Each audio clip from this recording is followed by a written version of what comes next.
So, when I press this button, the timer starts. And I have to say something insightful every 20 seconds. Okay, thank you very much, Nick, for the kind introduction, and welcome everybody.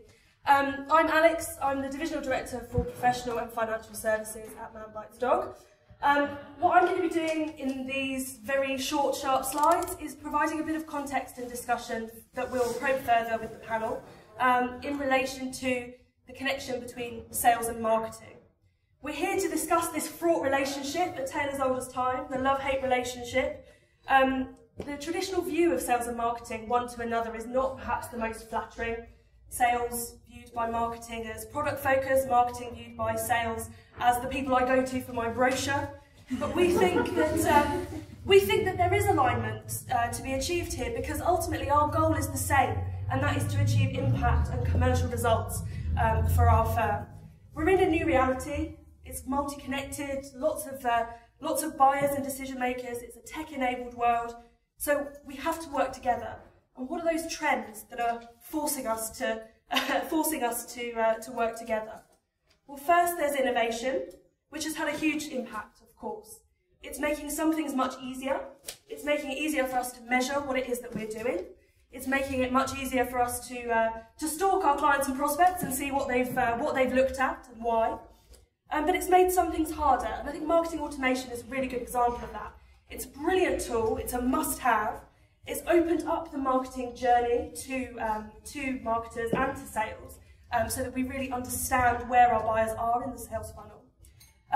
But now we've purchased this thing, we've got to work out what to do with it, and it's potentially forcing us down towards a tactical route. We've also got lots of channels. Anyone remember when QR codes were the new hit thing in B2B marketing? It's now the Internet of Things, so there's just more ways to make noise. So we really need to be very selective about the tools that we're choosing.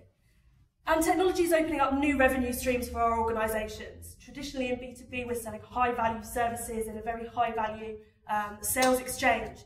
But our organisations are looking for new revenue streams in productised services. And so we're having to scale at volume the value that we generate as marketers and as sales professionals. Buyer shift is a second really, really interesting set of shifts that's driving together marketing and sales and fueling this need to become more integrated. Do we know who our buyers are, where they are, what they want to hear from us? And I think that this is a challenge that we're all experiencing. They're so much more empowered than they used to be. We, as sales and marketing professionals, used to be the key holders of the information they needed to make a buying decision. But we're not anymore. They can find that information elsewhere. And if we're giving them a hard sell or telling them something they don't want to hear, they simply stop listening. There's also no such thing as a typical buyer anymore. We've got millennials entering into senior purchasing decision-making roles, but at the other end of the spectrum, we've also got people who are working way beyond traditional retirement ages. So how do we market and sell to those two groups in a way that feels relevant to them both? And I think that this is a real case for personalisation. Buyer journeys are also becoming incredibly complex. They're not linear. They involve, a huge range of decision makers that go across silos. So how do we create a consistent experience across sales, marketing, and broader communications in that picture? And the final group is integration, and that's really what we're talking about this evening. How do we join up activity across sales, marketing, but also broader communications? And I think this is a challenge that we're certainly all facing. We don't believe that there's any substitute for great content. Just because we've spent all this money on marketing automation systems is not a substitute for having something interesting to say to our clients. We are still seeing huge demand for future-gazing insight from our clients, and that's what their clients are saying that they're looking for from them. But we can't create content without sales. We need to ensure that what we create as marketers is useful in the room to close a deal. We've talked already about channels. Integrating those channels to create a consistent experience is incredibly difficult. And I think we're thinking about channels as an individual bag of tactics that we might draw from, rather than considering what's the purpose of each of these. I've talked already about channels and consistency. But integration for sales and marketing really, we think, is about climbing that value chain. Consumer organisations for years have been marketing-led, and it's now time for B2B organisations to do the same. But we don't think that we can do that without working together. And really the key is working towards this impact, measuring everything that we're doing, and going from activators to, we don't want to be activators, we want to be strategists.